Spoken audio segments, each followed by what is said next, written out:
Indian people are extremely, extremely racist, especially towards Black people. And if you take a Black person who has been around Indian people for any period of time, Black people pick up on this. It's something that is, this is not a secret. Indian people are inherently racist as a culture and as a society. And then within that racism, there is a hierarchy. So I guess Indian people, if you guys want to come for me, come for me. I am not saying anything that's untrue. This is the truth, and I think it's kind of an open secret. When people think of racism, they often think of black and white, but anti-black racism does not only exist in the West, it exists in many parts of the world, including India, from colorism in Bollywood to discrimination against Africans living in Indian cities. This is a topic that is rarely discussed, but deeply important. So today, let's talk about anti-black racism among Indians, where it comes from, how it shows up, and what can be done about it. Pay attention. I hadn't planned on making another video right now, but Indian people are coming for me in my comments. And, so I know I'm on the right track with what I'm saying. But what I want to talk about in this specific video is Indian people and anti-Black racism specifically. So whether this is within the country of India, or whether this is when Indian people immigrate to any part of the world, whether it be on the African continent, in North America, South America, wherever, Indian people have, and again, I'm not saying every single Indian person, but I'm talking about Indian people generally, our society, our culture, the belief systems that Indian people hold, etc. Whether you're talking to, say African students who study in India, which there are African students who are there, or whether you're talking about, say, Kenyans. There's a large population of Kenya that are Indian people that have immigrated to that country, or South Africa, or Canada, or the United States, whatever. But Black people pick up on Indian people's racism because it is quite apparent. It's something that that is there. It's obvious. So I'm just going to give you an example of me, my family, and the Indian people in South Africa. When I grew up there, I spent the first 12 years of my life under apartheid. So we had servants, maids, cooks, gardeners, etc. And all of these people were Africans. They were Black people. And all of the Indians in South Africa had servants. Okay, they were all Black. Now, how were these servants treated?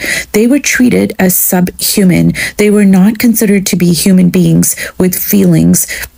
They drank out of different cups. So Indian people would not share their table with the servants, who were an integral part of their household. They took care of their children. They drove them everywhere. They cooked for them, but they had to eat off of separate dishes.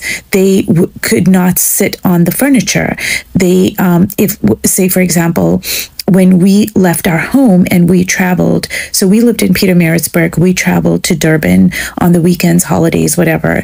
Our maid would come with us. She was not allowed to sleep on or sit on our furniture or sleep on our furniture, so she had to sleep on the floor.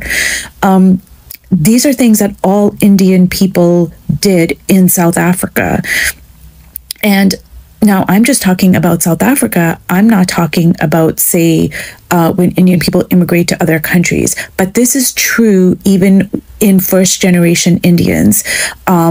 Because, say, if an Indian person had to marry a Black person, 9 times out of 10, that Indian person's family is going to completely disown the Indian person who married a Black person. Now, Indian people generally, they want Indian people to marry within they want Indian people to marry other Indian people. And then they even go into like, well, they want the same caste, and they even have subcastes and all of this stuff. So, but if an Indian person marries a white person, or say an Asian person, it's not considered to be as heinous of an act as if an Indian person married a black person. So this can be tied to the caste system because, like I mentioned in my previous video, Indian people are racist towards other Indian people. And some of this is based on skin color. It's not entirely based on skin color, but there is a factor that is, that is apparent in that. So Ava DuVernay made a movie called Origin, and it's based on Isabel Wilkerson's book Caste, which somebody just pointed out. And it's very difficult for me to talk about these very heavy topics in 10 minutes. So I can't cover everything, but Indian people are inherently racist as a culture and as a society. And then within that racism, there is a hierarchy. So yes, while an Indian society might be racist towards Western people, Western culture, white people, etc., just like Vivek Ramaswamy making that comment about how, he made all these disparaging comments about, Americans. And he was talking about white Americans, how they're not as smart and blah, blah, blah. These are not uncommon things that Indian people say within themselves. I have been privy to these conversations in whether it's, say a friend situation or families or extended families or just in my Indian community. These are very common beliefs that most all Indian people will espouse. They will say things like, well, white people have no culture. Their food is horrible. They just go on and on and on. But when it comes to black people specifically, Indian people have extremely racist views about black people. And it doesn't matter how nice this black person is, how educated they might be. None of those things matter. And that's why I say that a lot of Indian people, they align themselves with a very far right-wing kind of Trump ideology. So you might take somebody from, say, America, who is a Trumpster, and they espouse all these very racist views. And you could take an Indian person, and in many respects, those views are going to align because Indian people generally tend to hold very racist views. It goes back to the caste system, yes, but it also ties into other aspects. Because as I pointed out before, there are the so-called untouchables in India, and Indian people are racist towards them as well. So this is all a very, these are complicated things, and I'm just trying to do my best to share these ideas because we are in terrible times right now in the United States and in the world generally. So I guess Indian people, if you guys want to come for me, come for me. I am not saying anything that's untrue. This is the truth, and I think it's kind of an open secret. The story begins long before social media with colorism. In India, lighter skin has been associated with beauty, power, and status for centuries. During colonial rule, the British made things worse. They placed fair-skinned Indians higher in society and made dark skin seem inferior. This mindset stuck even after independence. You can still see it in Indians' obsession with fairness cream, Bollywood's casting choice, and even marriage ads that say looking for fair bride. It is not just about shade, it is about deep psychological conditioning that connect whiteness with worth. This color prejudice often extends beyond Indians themselves to black people from Africa or the Caribbean who live, study, or work in India. There have been multiple reports of African students being attacked, harassed, or profiled just because of their skin color. Some are called names like Abshi or Kalu, slur rooted in racism.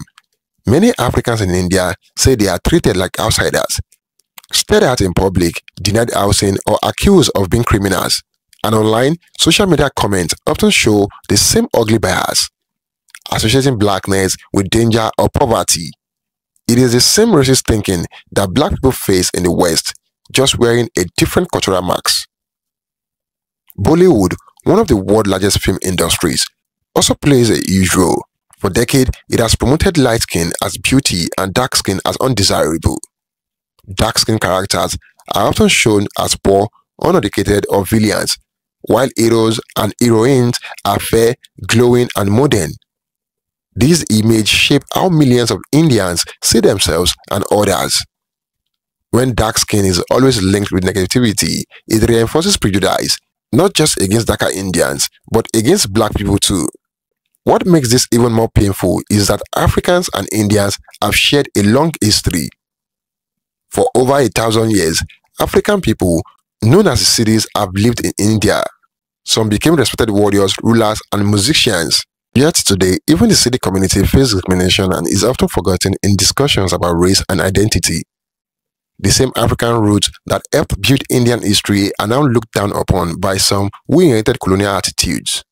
Anti-black racism is not just a Western problem, it is a global problem, and confronting it means everyone, including Indians, must look within their own societies. This is not about blaming, it is about awareness. When people realize how deeply colorism and colonial thinking have affected their mindset, real change can begin. India's culture is rich and diverse, and it should never be built on rejecting another group of people. Anti-black racism among Indians is not something to hide, it is something to face. Because the more we understand where it comes from, the easier it is to challenge it. True greatness does not come from light skin or old beauty standard. It comes from compassion, equality, and respect for every shade of humanity. Black and brown people share similar struggles, and together they can share strength too. Maybe the real message should be, do not make skin color the measure of worth. Make humanity the measure of greatness. Thank you for watching, guys. Don't forget to like this video and share your thoughts in the comment box below. Until next time, cheers and have a good one.